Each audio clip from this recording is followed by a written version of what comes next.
new Netflix original film that just hit the streaming service. The film is directed and co-written by Richard Linklater, and the movie is also starring, co-written, and produced by Glenn Powell. In the movie, Powell stars as Gary Johnson, who's a part-time high school teacher. Part-time is an undercover cop in his area, and for his job, he pretends to be a hitman for civilians who believe they're hiring a hitman, while instead Ben Johnson and the rest of the cops, or Gary Johnson and the rest of the cops, get those people arrested for hiring a hitman to murder somebody. But along the way, Gary Johnson runs into Madison, who's played by Adria Arjona. Hopefully I'm saying her name right.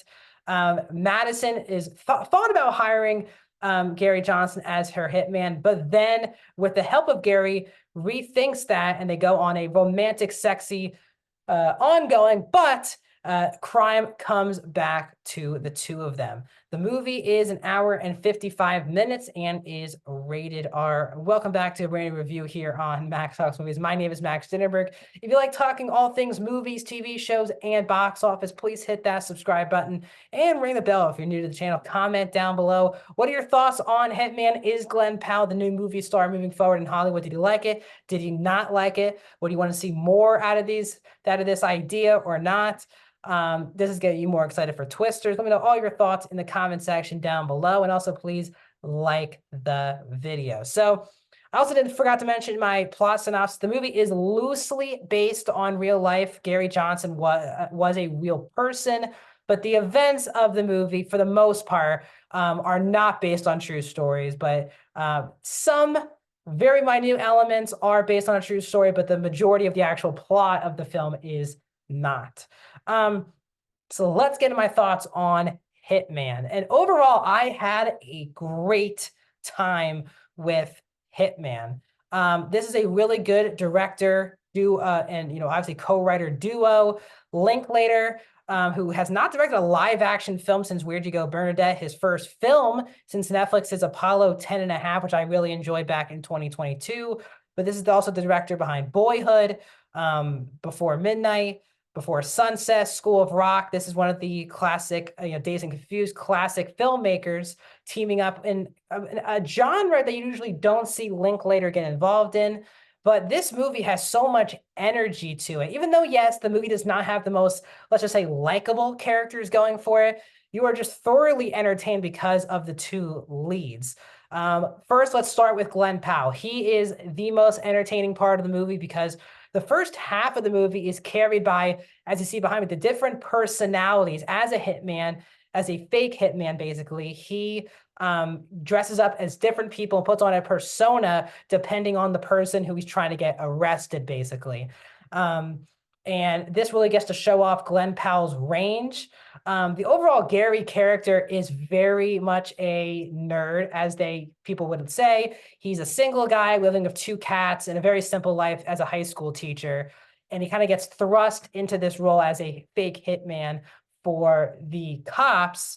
But this character of Ron, who he plays, is the one who is with Madison for the majority of the movie. But Powell is terrific. To me, he is a leading man in Hollywood. I did not review Anyone But You on this channel because I watched it months after it came out, but I really enjoyed that film. Obviously, he was my favorite part. Him and Miles Teller and Tom Cruise are clearly the big three of Top Gun Maverick, and I believe he is the next big movie star. He has that movie star. He kind of has, even in this movie, kind of like a Harrison Ford aesthetic, especially very Indiana Jones, with the idea of him being like a high school teacher and also doing this kind of job. And he, to me, is a movie star, I think, moving forward, and will really put that to the test with his first kind of main leading role in the franchise with Twisters coming out in July. But he is excellent in this film. Adria Arjona is one of my new favorite actresses working today. She was really kind of the only solid part to me in Morbius, but she was excellent in Andor. And she's getting picked up in a lot of projects, which is great. She's excellent in the film, but the movie only works if Powell and Arjona have chemistry, and it is on fire in this movie. There is comedic elements, there are sexy elements, there are kind of all the elements of this kind of sexy comedy action thriller type element that's all brought into the movie. And it's all because of the dynamic performances of Pal and Arjona, who are excellent. And Arjona's Madison's a very interesting character. There's times where you feel like she's kind of just an innocent woman in a bad situation when the character of Gary meets her in the movie. But as you learn more, she's a lot more complicated than that. And this relationship is also very unique. But for me, even though these two people probably aren't the most likable characters, I was actually, yes, rooting for them in this movie to, make it out together. And that all comes down to the chemistry. But yeah, this movie can be pretty steamy. I think people are definitely going to enjoy it. And Pal and Arjona are really excellent in the film. But as I said, it's very entertaining. The movie never is paced very well because the first half is kind of going through character for character for character for Glen Powell. And then it comes to kind of a romance, sexy action movie. Not really that much action, though, to be fair. But kind of more of a crime movie, action, crime, whatever you want to say. But once the romance hits, the movie really takes off for me. And that's because of the chemistry between the two leads. Also, Linklater does just a really good job directing this movie as well. From a negative perspective, it's weird. I might be on the minority about this part of the movie. I wasn't the biggest fan of the first act. I think it sets up Glen Powell very well, but it was kind of just rinse and repeat. And it kind of just felt like more of like a Glen Powell actor's showcase where he's putting on film all the different personalities he can play. And I was enjoying it, but there wasn't much story going on. I think the movie really, from an energy perspective, goes way up once the character of Madison is put into the movie. Then the movie has some energy, the plot was finally moving forward. I thought like there was a part in the movie where they're just coming from hitman to hitman to hitman to hitman, and it kind of just felt like rinse and repeat.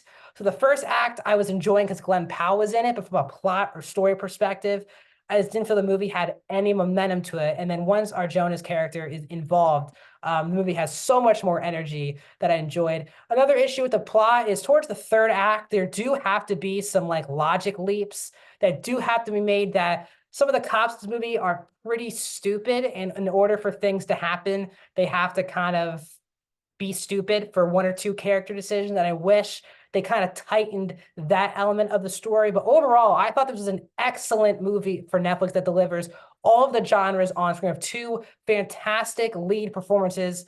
I can't get enough of Glen Powell with R.J. Arjona, and I definitely can't wait to rewatch this movie multiple times. So I'm going to give Hitman on Netflix a 4 out of 5 stars and 83%. What are your thoughts on the new Netflix film? Let me know in the comment section down below, and I'll talk to you guys soon.